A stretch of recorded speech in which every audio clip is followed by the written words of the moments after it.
Hello, dear students. Today we are going to study about Ohm's law. ओम का नियम। ओम के नियम के अनुसार जब किसी चालक की भौतिक अवस्थाएं जैसे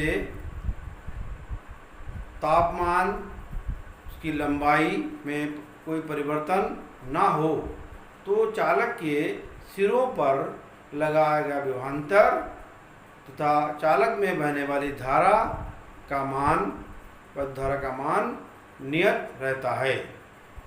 According to Ohm's law, the current passing through a conductor is directly proportional to the potential difference across the conductor if its physical states like temperature, length, etc. remains unchanged.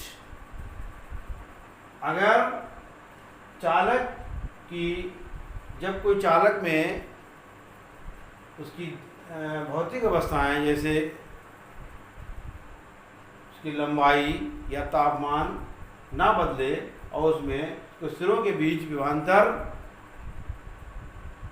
और जो बहने वाली धारा है उसका एक अनुपात होता है, वो नियत रहता है V upon I। V upon I is equal to ये नियतांक का मान भी इसी पर निर्भर करता है। अगर चालक में उसमें कोई भौतिक परिवर्तन नहीं हो रहा है और उनके सिरों के बीच विभवांतर जो लगाया जाए और धारा बह रही हो तो उसमें इसका नियतांक जो है वो भी नियत रहता है। और ये नियतांक क्या कहलाता है? ये प्रतिरोध कहलाता है, यानी कि V upon I equal to R। ये R का है चालक का प्रतिरोध। According to Ohm's law, ratio of potential difference V across a conductor, the current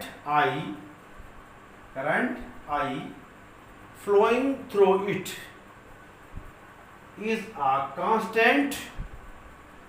This constant is called the resistance of the conductor. Mathematically, potential difference V upon current I equal to resistance R equal to constant. V is directly proportional I and V equal to constant into I, so V equal to Ri, then R equal to V upon I। अगर हम R को V equal to I R है और हम R अगर लिखेंगे तो V upon I। तो यहाँ पर ओम के नियम से एक बात और निकल के आती है कि चालक के सिरों के बीच जो विभवांतर और लगा होता है और जो चालक में धारा बह रही है वो उसका प्रतिरोध के समानुपाती होती है। यहाँ पर रेजिस्टेंस यानी हम लिखेंगे रेजिस्टेंस, यानी कि resistance equal to unit of resistance, unit of resistance equal to unit of volt, unit of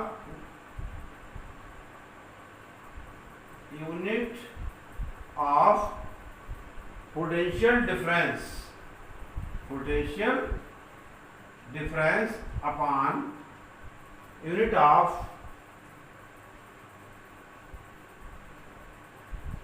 current,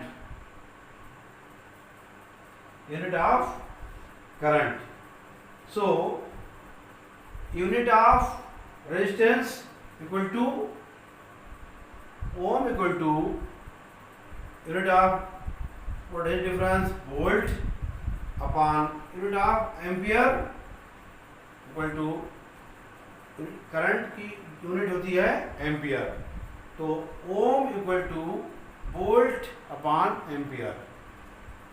इसको हम ओम से उनका ये से निरूपित करते हैं। ये कहलाता है प्रतिरोध का जो मात्रक है, यानी कि वो ओम कहलाता है। ओम इक्वल टू प्रतिरोध, जैसे हम कहेंगे किसी तार का प्रतिरोध 2 ओम है, 4 ओम है, इस तरह से हम प्रतिरोध का मात्रक निकालते हैं। तो प्रतिरोध का मात्रक यहाँ से निकल कर आता है ओम। ये ओम का नियम है।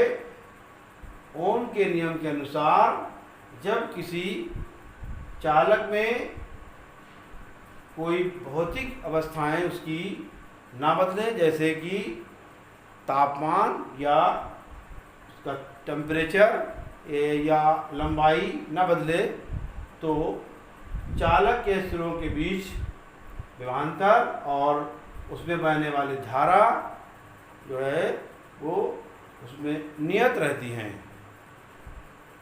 Thank you.